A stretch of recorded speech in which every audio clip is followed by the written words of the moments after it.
Actually, Tony, you were playing here a month ago. So how do you like the show, the audience? It's a great venue, and it's a pleasure to be there again with this trio, with Paul, Jackson, Xantone, Blacq, and the great Wee Ellis. We are on tour during, it's a 2 weeks tour. Yeah. Having a good time. I'm having a really very fine time. I have wonderful musicians to play with, and all good friends. Even more important. How did you all started playing together? We started this project a year ago, this trio, Paul, Xantone, myself, and basically we all know Wee Ellis, and we all think also to invite Wee on this project to be a special guest. Mm-hmm. And that's it. Basically, we tour regularly in Europe, and on this tour we proposed to Wee to join us.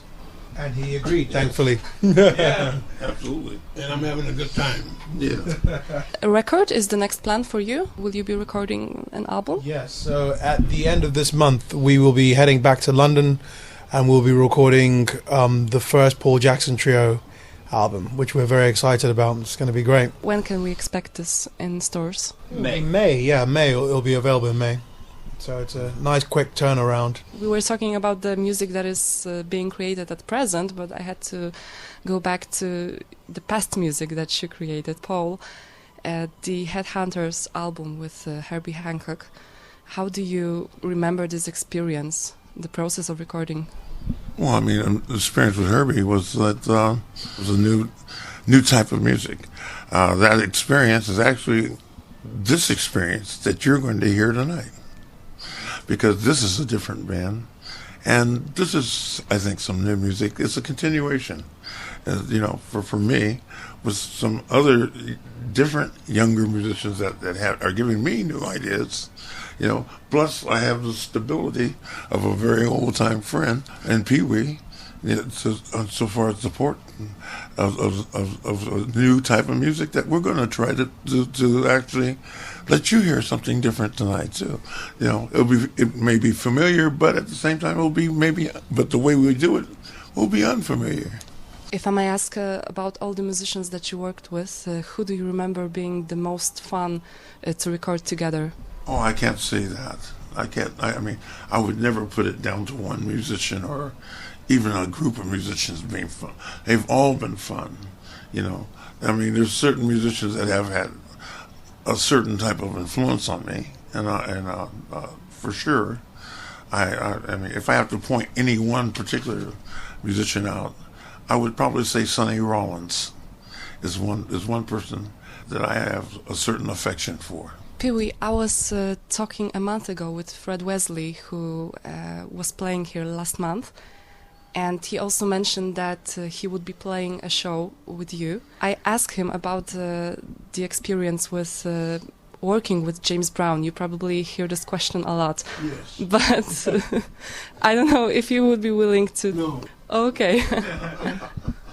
I'm really sorry. It's just this part of history that really excites me, it really inspires me. But I understand that you must have been... All the time, the same question. Yeah. Same answer. Yeah, I know. Okay. But maybe I can ask about Esther Phillips. Maybe people don't ask so much about her. That's right. Yeah? That's right. Okay, but because I also love her music, and I was just wondering how was it to work with her, and what do you think was, really unique about her? Her voice was unique. Her mannerism was unique. Her attitude was unique. She was a good cook. And I loved working with her. I had a chance to work with Blacq with Tears and Joe Tex at the same time as Esther Phillips, and I chose Esther. And I'm glad I did. We did 6 albums together, and we made a certain amount of history. I miss her. I like to reminisce with some music of hers when I find the right singer in the right situation to do that again. She was amazing. She could hold an audience in the palm of her hand, and you hear a pin drop. Well, yeah, she was something else. That was me, I think. So I won't ask about James Brown, but I wanted to ask about the movie that will be in the cinemas in August. Have you had a chance to watch any scenes? No. We got somebody playing me, and I've heard through the grapevine that the... Black Sauce from the Roots. Yeah? Okay. Well, I didn't know that. But he was instructed not to get in touch with me for some reason. I don't know how he's supposed to play me in a movie without my consultation. Well, anyway, but I hope the movie does well. I don't care if it does or not, because they're not paying me any money. I've done some interviews, and aside from the regular questions people ask, it's been a good experience having worked with James Brown for the 4 years I did. Being his band leader was stressful but helpful in terms of paying my rent and making me able to make a difference in the music business. And I appreciate that. I also wanted to ask you about playing music back in the old days, like 60s or 70s, when there were so many great musicians. Was it a different experience on stage? Was it like the magic that can't be reached right now? It was, yes. In fact, it was a kind of a special time. There was a lot of different things happening at the same time. Not only from Herbie's band, but it was all. There was a number of different types of music, wide range of music that was also happening. And people were like into actually listening and having fun. I thought that the time was pretty exciting. At the so far as the late '60s, especially the '70s, early '70s. Yeah. Yes, it was a little bit different. I wish if that energy could happen now. It felt more real, whereas now, the real problem right now for me seems that like it's being manufactured. It's not quite the same.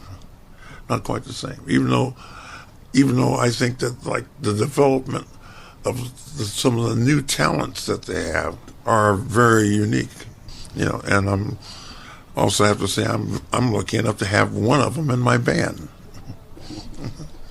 Mr. Xantone Blacq.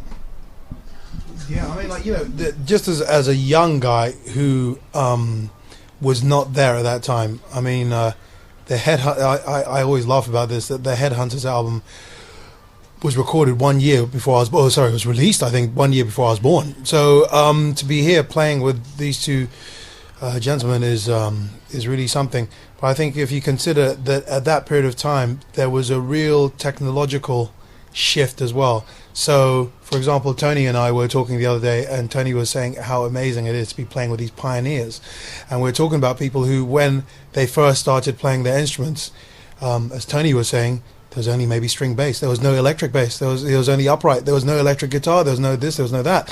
So it was like a whole genre, a whole approach, a whole sonic texture of music appeared at that point. And I don't think really, this is just my humble opinion, since the 80s, I don't think that kind of thing has really happened since, that kind of really seismic shift that, like, in the 30s there was this style, and then the 40s there was this style, and the 50s, and it's constantly evolving. I think you get to about the end of the 80s, and then you start getting regurgitation of the 90s, take something from the 70s, and they try and twist it, and 2000s shakes it. So as a result, I think we don't necessarily have the same kind of situation technologically. We don't have the same kind of situation socially, in the sense of like civil rights and all those kinds of things, and the effect those things had, Vietnam and all these kinds of things. So I guess it's just a different environment, and as a result, it's I guess hard to recreate the kind of energy and vibe that was happening at that period of time. One thing I'm glad about that situation is sampling. When sampling came along, I was so upset with people taking my music and just using it and not even saying hello, you know. But now we campaign with the union representatives and so forth, and we got some legislation in place, and they have to pay now. And actually the rappers and stuff come around to being glad to pay for sampling. I'm very pleased about that, so good on them.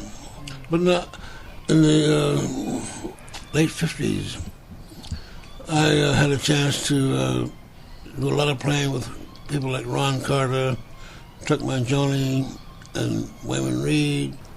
We had a good balance of people that were trying to develop something and working on their craft.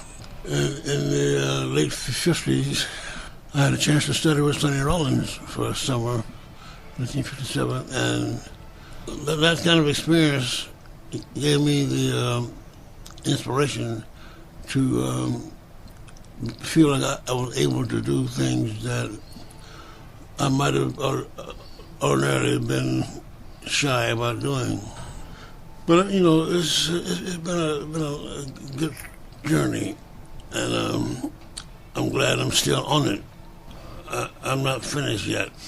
Yeah. Yeah, and I mean, my take on it is pretty much the same as Pee Wee's was, and Xantone brings out a very good point. You know, for me, I really hope that like the music, I hope to start with this band.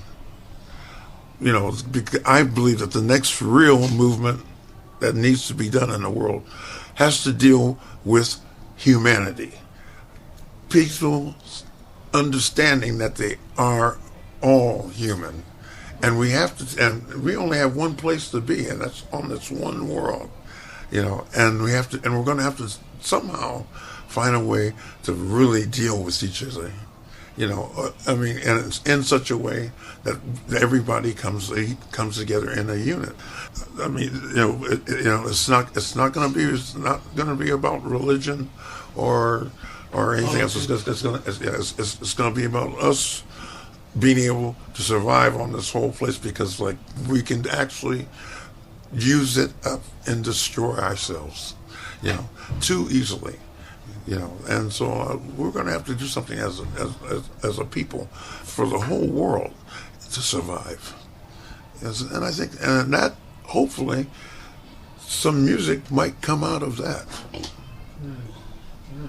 And that would be like the 70s.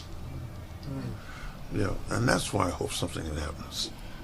Can I ask you guys a question? I'm sorry, this is weird, because now I'm just going to... I asked someone else this who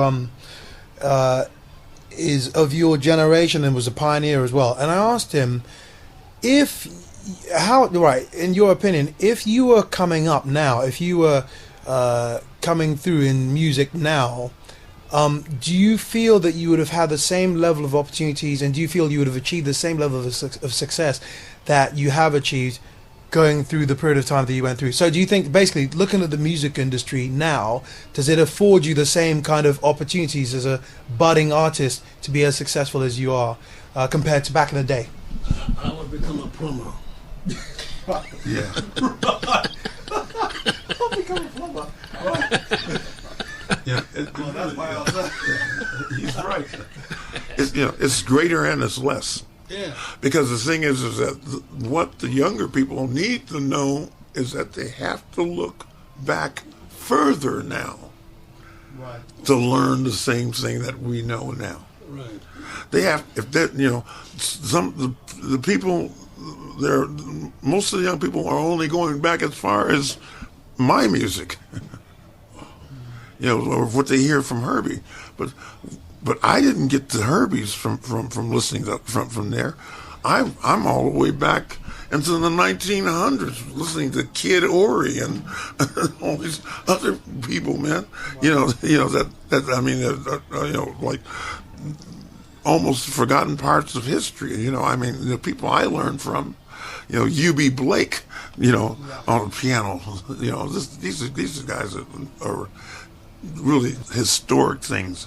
Good point. Good point. Good Yeah, you know, point. really, you know, That's a very good point. you know, one of the best pieces of music, best parts I've ever played was the bassoon part in Rhapsody in Blue.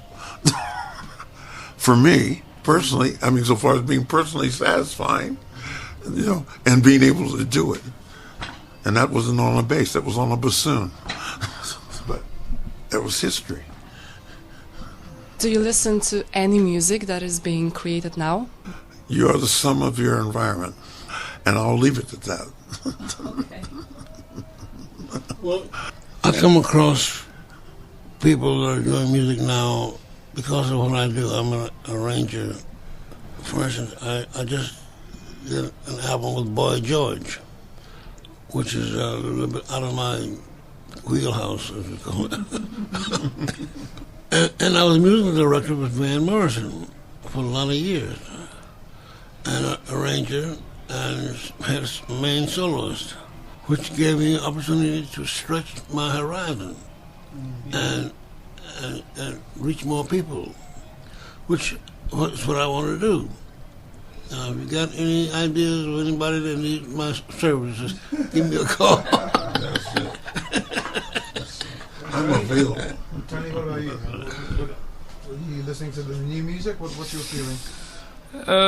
Not really, unfortunately. Why?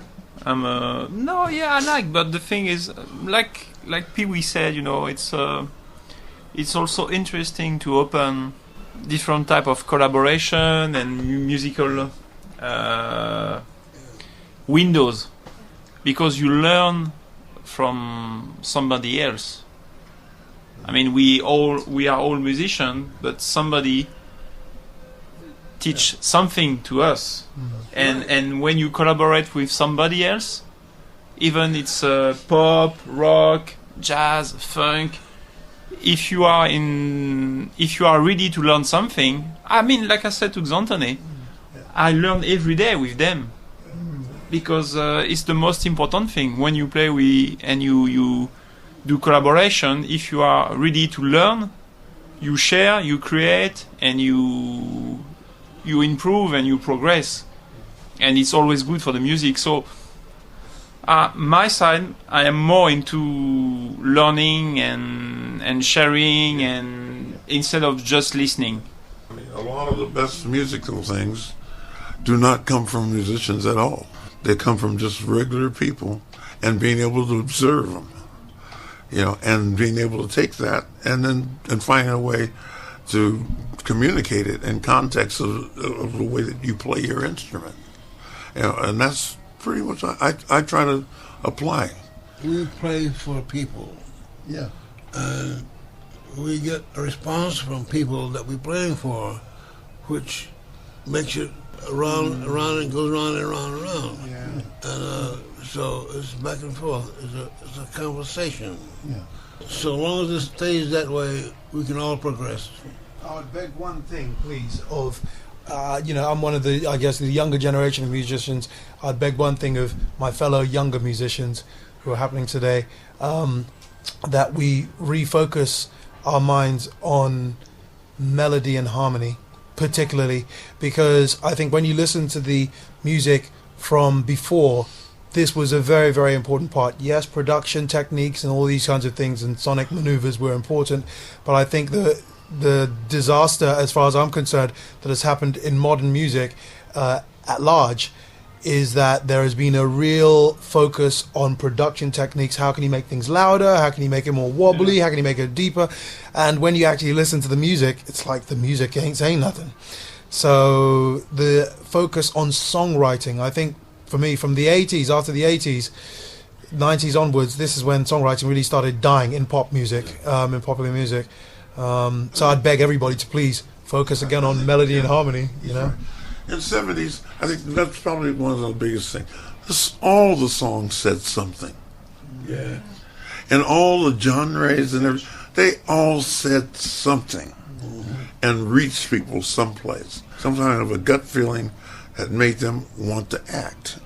And I think that is what we're going to try to do tonight.